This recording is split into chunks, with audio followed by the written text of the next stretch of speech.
എല്ലാ കൂട്ടുകാർക്കും നല്ലൊരു രാത്രി ആശംസിച്ചുകൊണ്ട് നമുക്ക് നേരെ കിരണിന്റെയും കല്യാണിയുടെയും നാളത്തെ നല്ലൊരു പ്രൊമോ വിശേഷം കേട്ടാലോ. ആദ്യമായി കാണുന്നവരാണെങ്കിൽ ചാനൽ ഇഷ്ടപ്പെട്ട ഒന്ന് സബ്സ്ക്രൈബ് ചെയ്യാൻ മറക്കരുത്. വീഡിയോ ഇഷ്ടപ്പെടുവാണെങ്കിൽ ലൈക്ക് ചെയ്യാനും മറക്കരുത് കേട്ടോ. നമ്മുടെ മുന്നോട്ടുള്ള യാത്രയിൽ നിങ്ങളുടെ സപ്പോർട്ട് ലൈക്കുമാണ് നമുക്ക് ഏറ്റവും കൂടുതൽ പ്രചോദനമായി മാറിക്കൊണ്ടിരിക്കണേ. അപ്പൊ നമുക്ക് നേരെ വിശേഷത്തിലേക്ക് പോയാലോ. അങ്ങനെ നാളത്തെ വിശേഷം നമ്മൾ കാണുന്ന ആകെപ്പാടെ തകർന്ന മനസ്സോട് കൂടിയിട്ട് വിക്രം അങ്ങനെ ഹോസ്പിറ്റലിലേക്ക് തിരിച്ചെത്തുവാണ്. വിക്രത്തിന് എന്ത് ചെയ്യണമെന്ന് അറിയത്തില്ല. കാറുമില്ല, ഒന്നുമില്ല. കമ്പനിയുടെ ഷെയറും വീതവും ഒക്കെ കിട്ടുമെന്നോർത്ത് പോയതാണ്. പക്ഷെ ഒന്നും കിട്ടിയില്ല. അവസാനം വെറും കൈയോട് കൂടിയിട്ട് ഹോസ്പിറ്റലിലേക്ക് വന്നു കഴിയുമ്പത്തേനും ഭാനുമതി മുത്തശ്ശി ചോദിച്ചു, എന്തായുടെ മോനെ കാര്യങ്ങളൊക്കെ? അവിടെ ചെന്നിട്ട് എന്തായി? ലാഭത്തെക്കുറിച്ചൊക്കെ സംസാരിച്ചോ? നിനക്ക് തരാന്ന് പറഞ്ഞോ എന്നൊക്കെ ചോദിക്കുകയാണ്. അത് കേട്ടതും വിക്രം പറഞ്ഞു, ഇല്ല മുത്തശ്ശി, അവര് നമ്മളെ ചതിക്കുമായിരുന്നു പറയണേ. ചതിക്കുമായിരുന്നു? നീ എന്താടാ പറയണെന്ന് ചോദിക്കാം. അതെ മുത്തശ്ശി, എന്നെ അവിടെ നിന്ന് അടിച്ചിറക്കിന്ന് പറയണേ. ഇപ്പൊ എം ഡി ആരാന്നറിയോ? ആ കാർത്തികയാന്ന് പറയണ അവിടുത്തെ. കാർത്തികോ? എന്റെ ദേവി, ഞാൻ എന്താ ഈ കേൾക്കണേ എന്നൊക്കെ ചോദിച്ചിട്ട് ചങ്കത്ത് കൈ വെക്കുവാണ് ഭാനുമതി മുത്തശ്ശി. അതെ മുത്തശ്ശി, ഇപ്പം കിരണും കല്യാണി അവരെല്ലാരും കൂടി ഒന്നിച്ചേർന്നു. അവരാ കമ്പനി അങ്ങോട്ട് വാങ്ങി. പുതിയ എം ഡി ഇപ്പൊ അവളാന്ന് പറയണ. ഞാനിരുന്ന കസേരയിൽ അവളിരിക്കുക. ഇതെനിക്ക് സഹിക്കാൻ പറ്റില്ല. എടാ മോനെ, നീ എന്നിട്ട് അതെല്ലാം അറിഞ്ഞിട്ടെങ്കിൽ നാണം കെട്ടിങ്ങ് തിരിച്ചു പോന്നോ? അവൾക്കിട്ട് നാളെണ്ണം പൊട്ടിച്ചിട്ട് നിനക്ക് വരാൻ ചോദിക്കും. ദേ, അവിടെ വെച്ചൊരു സീൻ ഉണ്ടാക്കിയിട്ടുണ്ടെങ്കിൽ ഒരു പക്ഷേങ്കിൽ സംഭവിക്കാൻ പോകുന്നത് എന്താണെന്നറിയാലോ. മിക്കവാറും എന്നെ പോലീസ് പിടിച്ച് അകത്തിടും. അതുകൊണ്ട് ഞാൻ തൽക്കാലത്തേക്കൊന്നും മിണ്ടാതെ പോന്നു. കൊടുക്കണം മുത്തശ്ശി, ഇങ്ങനെയല്ല, ഇരുട്ടടി ഞാൻ കൊടുക്കും. ഞാൻ വെറുതെ ഇരിക്കാൻ പോകുന്നില്ല. ഈ വിക്രം ശരിക്കും അറിയാനായിട്ട് പോകുന്നുള്ളെന്ന് പറയാം. പിന്നീട് ഭാനുമതി മുത്തശ്ശി ഇനി എന്ത് ചെയ്യണം മോനെ? 10-15 ലക്ഷം രൂപയാ രാജപ്പണിന് കൊടുക്കാനുള്ളത്. ഇനിയിപ്പൊ അയാൾക്ക് പൈസ കൊടുത്തില്ലെങ്കിൽ അയാൾ നമ്മളെ വെറുതെ വിടുവോ? ഒരു കാരണവശാലും വെറുതെ വിടില്ല. ഞാൻ തൽക്കാലത്തേക്ക് അച്ഛനെ ഒന്ന് കാണട്ടെ എന്ന് പറഞ്ഞുകൊണ്ട് വിക്രം അകത്തേക്ക് അങ്ങോട്ട് കയറുവാണ്. അങ്ങനെ കയറി കഴിഞ്ഞപ്പോഴത്തേനും പ്രകാശൻ ചോദിച്ചു, എന്തായുടെ മോനെ നീ പോയെന്ന് അമ്മ പറഞ്ഞു. എന്തായി കാര്യങ്ങളൊക്കെ? അച്ഛനിപ്പൊ എങ്ങനെയുണ്ടെന്ന് ചോദിക്കാം. കുഴപ്പമില്ലാന്ന് പറയാം. ചതിക്കുമായിരുന്നു അച്ഛൻ. അവര് നമ്മൾ എല്ലാരും കൂടെ ചേർന്ന് നമ്മളെ വഞ്ചിക്കുമായിരുന്നു പറയാം. എന്താടാ മോനെ നീ പറയണേ? അതെ അച്ഛാ, ഇപ്പൊ കമ്പനിയുടെ പുതിയ എം ഡി ആരാന്നറിയോ? അവളെ കല്യാണിയാ. നമ്മളെ അവിടുന്ന് അടിച്ചിറക്കിന്ന് പറയാം.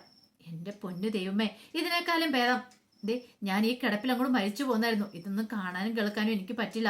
ഇത്രയും നാളും അവള് നമ്മളെ ചേർത്ത് പിടിച്ചപ്പോ ഞാൻ കരുതിയിരുന്ന നമ്മളോടുള്ള സ്നേഹം കൊണ്ടായിരിക്കുന്ന ഇങ്ങനെ ഒരു വിധിയാ നമുക്ക് വരുന്നതെന്ന് അറിയായിരുന്നെങ്കിൽ ഞാൻ പണ്ടേ വല്ല ആത്മഹത്യം ചെയ്തേനും. എന്ത് ചെയ്യൂടാ മോനെന്ന് ചോദിക്കാം. എന്ത് ചെയ്യാനാ? ഇനിയിപ്പൊ ഒന്നും ചെയ്യാൻ പറ്റത്തില്ലെന്ന് പറയാം. ഇനിയിപ്പൊ അവൾക്കെതിരെ കേസ് കൊടുക്കാന്ന് വെച്ചാൽ കമ്പനിയിൽ നമ്മുടെ ഒരു പേരും കാര്യങ്ങളും ഒന്നുമില്ല. എല്ലാം അവളെല്ലാം നോക്കി നടത്തിക്കൊണ്ടിരുന്നേ. നമ്മളെ ശരിക്കും വഞ്ചിക്കുമായിരുന്നു. എന്നാലും നമ്മുടെ ചോര ഊറ്റി കുടിച്ചില്ലോടാ അവള്. ഇത്രയും കാലം കൊണ്ട് നമ്മളെ വഞ്ചിച്ച പൈസ മൊത്തം അവളുടെയിലല്ലേ. നമുക്ക് വഞ്ചന കുറ്റത്തിന്റെ ഒരു കേസ് ഉണ്ടാക്കി കൊടുത്താലേന്ന് ചോദിക്കാം. ഇത് കേട്ടതും വിക്രം പറഞ്ഞു, അങ്ങനെ കൊടുത്തിട്ട് പ്രയോജനമൊന്നുമില്ല. കാരണം ഞാൻ കുറച്ചുനാൾ അവിടെ എം ഡി ആയിട്ട് ഇരുന്നല്ലാതെ അതിനേക്കാൾ ഉപരി എനിക്ക് അവിടെ വേറെ എന്തെങ്കിലും ഉണ്ടെന്നുള്ള തെളിവുകളും കാര്യങ്ങളും ഒന്നും ഇല്ലല്ലോ.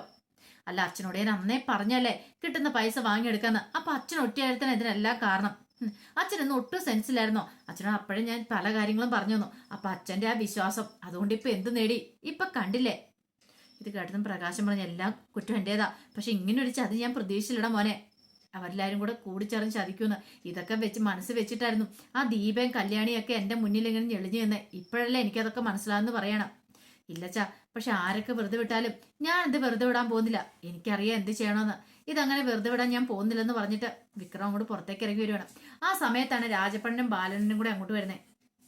രാജപ്പണ്ണൻ വന്നിട്ട് ചോദിച്ചു, എങ്ങനെയുണ്ടാ പ്രകാശൻ, എങ്ങനെയുണ്ടെന്ന് ചോദിക്കാം. ഇത് കേട്ടതും വിക്രം പറഞ്ഞു, കുഴപ്പമില്ല എന്ന് പറയണ. അവന് കുഴപ്പമില്ലാതാവണം. അവൻ എന്തേലും കുഴപ്പം വന്നിട്ടുണ്ടല്ലോ, 1-2 അല്ല 17 ലക്ഷം രൂപ എനിക്കറിയാളെ. അവൻ തന്നില്ലെങ്കിൽ നീ എനിക്ക് തരണമെന്ന് പറഞ്ഞുകൊണ്ട് വിക്രത്തിന്റെ കോളറിന് അങ്ങോട്ട് കയറി പിടിക്കണം. നിന്റെ തന്തയല്ലേ അവൻ എനിക്ക് തരണമെന്ന് പറയാം. ഇത് കേട്ടതും ബാലണ്ണം പറഞ്ഞു, എന്തൊക്കെയായിരുന്നു ഇന്നലെ വരെ വലിയ സാറേ വിളിയൊക്കെ. വിക്രം സാറ് ഇപ്പൊ കിടക്കുന്ന പ്രകാശ സാറ് എന്ത് ചെയ്യാനാന്ന് പറയണം. ഇത് കേട്ടതും വിക്രം പറഞ്ഞു, ഇത് ശവത്തെ കുത്തല്ലേ ബാലനാന്ന് പറയണം. ബാലണ്ണനോ? ഇങ്ങനെ ആയിരുന്നല്ലോ എന്തിനാ വിളിച്ചേ? ബാലൻ എന്നൊക്കെയാണല്ലോ പറഞ്ഞോണ്ടിരുന്നേ. പെട്ടെന്ന് എങ്ങനെയാണ് നീ എന്നെ കയറി ബാലണ്ണാന്ന് വിളിക്കണമെന്ന് ചോദിക്കാം. അല്ല, അത് പിന്നെ ഞാന് അപ്പൊ നിനക്ക് അറിയല്ലേ ബാലണ്ണാന്നൊക്കെ വിളിക്കാനായിട്ട്? ഇന്നലൊന്നും അങ്ങനെ ആയിരുന്നല്ലോ. ഈ നിൽക്കുന്ന രാജപ്പണ്ണനെ വിളിച്ചോണ്ട് രാജപ്പൻ എന്നൊക്കെ ആയിരുന്നല്ലോ പറഞ്ഞോണ്ടിരുന്നേ. നിന്നെ സാറേന്ന് വിളിക്കണമെന്ന്. ഇപ്പൊ എന്ത് പറ്റി ഇത്ര പെട്ടെന്ന്? ഇത് കേട്ടതും വിക്രം പറഞ്ഞു, അല്ല അത് പിന്നെ നിനക്ക് കാര്യങ്ങളൊക്കെ അറിയാലോ. എല്ലാം അറിയാടാ. നിന്റെയൊക്കെ അഹങ്കാരത്തിന് കിട്ടിയ ശിക്ഷയത്. നീയൊക്കെ എന്താ വിചാരിച്ചോണ്ടിരുന്നേ? ഒന്നും അറിയത്തില്ല. അതൊരു പെണ്ണും കൂടെ വന്ന് നിന്നെയൊക്കെ കയറി സ്നേഹിച്ച് നിനക്കൊക്കെ പൂത്ത പണവും തോന്നുന്നു നിന്നെയൊക്കെ കൂടെ കൊണ്ടു കിടക്കുന്നോ? ഇത്രയേടെ നീയൊന്നും പഠിച്ചില്ലേടാ. ഇനിയെങ്കിലും പഠിക്കേണ്ട എല്ലാവരും ചോദിക്കും. ആ സമയം രാജപ്പണം പറഞ്ഞു, എനിക്കതൊന്നും അറിയേണ്ട കാര്യമില്ല. പക്ഷെങ്കിൽ എനിക്ക് എൻ്റെ പൈസ കിട്ടിയാൽ മാത്രം മതി. എൻ്റെ പൈസ കിട്ടാതെ അറിയാലോ, ഒരു കാരണവശാലും നിന്നെ വെറുതെ പെടത്തില്ല, കൊന്നു കളയും എല്ലാത്തിനും ഞാൻ എന്നൊക്കെ പറയണം. പിന്നീട് അവരങ്ങോട്ടേക്ക് പോവാണ്. ഈ സമയം സരുവിനെയും കൊണ്ട് മനോഹർ നേരെ പോകുന്ന ഒരു ബീച്ചിലേക്ക് പോവാണ്. അപ്പം സരു പറഞ്ഞിട്ടുണ്ടായിരുന്നു എനിക്ക് മനുവേട്ടനോട് കുറച്ച് കാര്യങ്ങളൊക്കെ പറയാനുണ്ടെന്ന്. അപ്പം മനോഹറിന്റെ ഉള്ളിലും ചെറിയ സംശയങ്ങളൊക്കെ ഉണ്ടായിരുന്നു, ഇവൾ എന്തിനെ കുറിച്ചാണ് പറയാൻ പോണേന്ന്.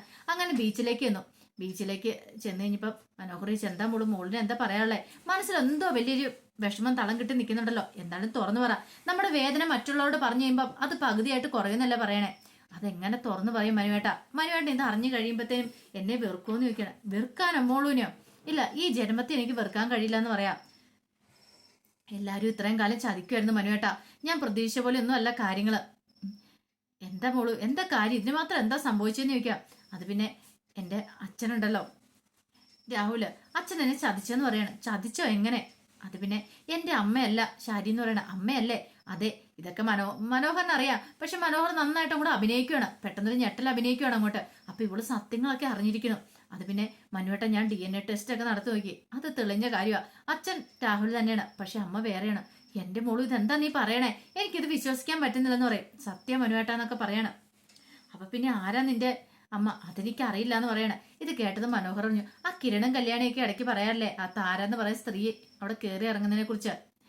അത് അവര് വന്നിട്ട് എന്താ പറയാറുള്ളത്, എന്റെ മോളെ കാണാൻ ഞാൻ വന്നിരിക്കുന്നത്. അങ്ങനെയാണെങ്കിൽ അവരായിരിക്കും ഇനിയിപ്പോ മോളുവിന്റെ അമ്മയെന്ന് ചോദിക്കണം. അവരോ, ആ സ്ത്രീയോ? എനിക്ക് അവരെ കാണുന്ന തന്നെ ഇഷ്ടമില്ല എന്ന് പറയണേ. അത് പറഞ്ഞിട്ട് കാര്യമില്ല, അതെ അവർ ഇടയ്ക്ക് പറയാറുണ്ട് മോളുവിന്റെ അച്ഛനുമായിട്ട് എന്തൊക്കെയോ ചുറ്റിക്കളി ആ താരെന്ന് പറയുന്ന ആ സ്ത്രീക്ക് ഉണ്ടായിരുന്നു. അങ്ങനെയാണെങ്കിൽ മിക്കവാറും അവര് പറയുന്നത് ശരിയാണെന്ന് ചോദിക്കുക. ഇത് കേട്ട് കഴിഞ്ഞപ്പോഴത്തേനും സമനില ഏറ്റുന്ന പോലെ തോന്നി സരുവിന്. മനുവേട്ട, ഇങ്ങനെയൊന്നും പറയരുത്, എനിക്കത് ഉൾക്കൊള്ളാണ്ട് സാധിക്കില്ല എന്ന് പറയാണ്. ഞാൻ ഒരിക്കലും അവരെ ഇഷ്ടപ്പെടുന്നില്ല, എനിക്ക് എൻ്റെ അമ്മേനെ മാത്രം മതി, അല്ലാതെ വേറൊരാളെ ആ സ്ഥാനത്തേക്ക് എനിക്ക് കാണാൻ പോലും പറ്റില്ല എന്ന് പറയണ. മോളു ഇങ്ങനെയൊക്കെ എന്നിട്ട് കാര്യമുണ്ടോ? തൽക്കാലത്തേക്ക് ഇപ്പൊ ആരോടും പറയാൻ പോണ്ട. മനോഹരൻ ടെൻഷനാ. ഇതിപ്പോ പോയി പറഞ്ഞിട്ടുണ്ടെങ്കിൽ തന്റെ കള്ളത്തരങ്ങളൊക്കെ ഇവളോട് പറയും. ഇനി കിട്ടുമെന്നുള്ള പൈസ പോലും കിട്ടാതെ വരും. പൈസ കിട്ടിക്കഴിഞ്ഞിട്ട് ഇവൾ അറിഞ്ഞ കാര്യം പിന്നെ അവരറിഞ്ഞാലും കുഴപ്പമില്ല. പക്ഷെ അതിനു മുമ്പ് ഒരു കാരണവശാലും അറിയാൻ പാടില്ല. മോളിപ്പോ തൽക്കാലത്തേക്ക് ഇത് വീട്ടിൽ അച്ഛനോടും അമ്മയോടും ചോദിക്കാനോ പറയാനൊന്നും പോണ്ട. ഇങ്ങനെ അങ്ങോട്ട് പോട്ടെ, നമുക്ക് എത്രയും പെട്ടെന്ന് അമേരിക്കയ്ക്ക് പോവാം, അതോടെ പ്രശ്നങ്ങളൊക്കെ തീരില്ലെന്ന് ചോദിച്ചുകൊണ്ട് സരുവിനെ ചേർത്ത് എടുത്തി അങ്ങ് സമാധാനിപ്പിക്കുകയാണ്. സരു അതിലങ്ങോട്ട് വീണു. കാരണം മനോഹറിന്റെ ആ ആശ്വസിപ്പിക്കല് സരു വിശ്വസിച്ചു. ആ, ഇത് തന്നുള്ള സ്നേഹം കൊണ്ടാണ് മനുവേട്ട എന്ന് പറഞ്ഞിട്ട് കെട്ടിപ്പിടിക്കുകയാണ്. മനോഹർ പറഞ്ഞു, എന്തിനും ഏതിനും ഞാനില്ലേ, എന്ത് വന്നാലും മോളിന് ഞാൻ കൈവിടില്ല എന്നൊക്കെ പറഞ്ഞ് ചേർത്ത് പിടിക്കുക. ഈ സമയത്ത് ശാരി നേരെ രാഹുലിന്റെ അടുത്ത് എന്നിട്ട് പറഞ്ഞു, അതെ, ഇങ്ങനെ പെട്ടിട്ട് കാര്യമില്ല, എത്രയും പെട്ടെന്ന് അവന്റെ കാര്യത്തിൽ ഒരു തീരുമാനം എടുക്കണമെന്ന് പറയണ. ആ മനോഹറിന്റെ കാര്യത്തില് അല്ല എന്ത് ചെയ്യാനാ? അല്ല, നിങ്ങൾക്ക് ഓൾറെഡി ഭ്രാന്തുള്ളതെന്നല്ലേ പറയണേ. അങ്ങനെയാണെങ്കിൽ ഞാൻ നോക്കിയിട്ട് ഒരു വഴിയുണ്ട്. നിനക്ക് ഭ്രാന്തുള്ളതായതുകൊണ്ട് നിങ്ങൾ നന്നായിട്ട് അങ്ങോട്ട് ഭ്രാന്ത് അഭിനയിച്ചാൽ മതി. നിങ്ങൾക്ക് ഷോക്ക് ട്രീറ്റ്മെന്റ് തന്നിട്ടുണ്ടല്ലോ, അതുകൊണ്ട് ഭ്രാന്തുള്ള ആൾ ഒരാളെ കൊന്നാലും ആരും ചോദിക്കാനൊന്നും പോകുന്നില്ല. നിങ്ങൾക്ക് പറ്റിയ അവസരം. നിങ്ങൾ ഇനിയിപ്പോൾ കൊട്ടേഷൻ സംഘത്തിനൊന്നും കൊടുക്കേണ്ട കാര്യമില്ല, നിങ്ങൾ തന്നെ അവനെ അങ്ങോട്ട് തീർത്തിട്ട് പറഞ്ഞാൽ മതി ഞാൻ ഭ്രാന്ത് മൂത്ത് ചെയ്താന്ന്. വേണമെങ്കിൽ ഞാനും കൂടെ പറഞ്ഞേക്കാം, എങ്ങനെയുണ്ട്? നിങ്ങൾക്ക് രക്ഷപ്പെടുകയും ചെയ്യാം. നിങ്ങൾക്ക് അധിക കാലം ജയിലിൽ കിടക്കേണ്ട വരത്തുമില്ല എന്ന് പറയണ. രാഹുൽ, നീ എന്തൊക്കെയാ ശരി പറയണെന്ന് ചോദിക്കാം. ഞാൻ പറഞ്ഞാൽ എന്താ തെറ്റിരിക്കുന്നേ?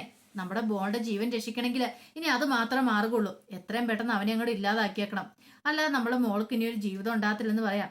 ഇത് കേട്ടം രാഹുൽ ഇങ്ങനെയൊന്ന് ആലോചിക്കുകയാണ്, എന്ത് ചെയ്യണം. ഒരു പക്ഷേ എങ്കിൽ ശാരി പറഞ്ഞ കാര്യം നല്ലതാണ്, പക്ഷെ അങ്ങനെ റിസ്ക് എടുത്ത് ചെയ്തിട്ടുണ്ടെങ്കിൽ നാളെ ഒരു പക്ഷെ എന്തായി തീരുമെന്ന് അറിയത്തില്ല.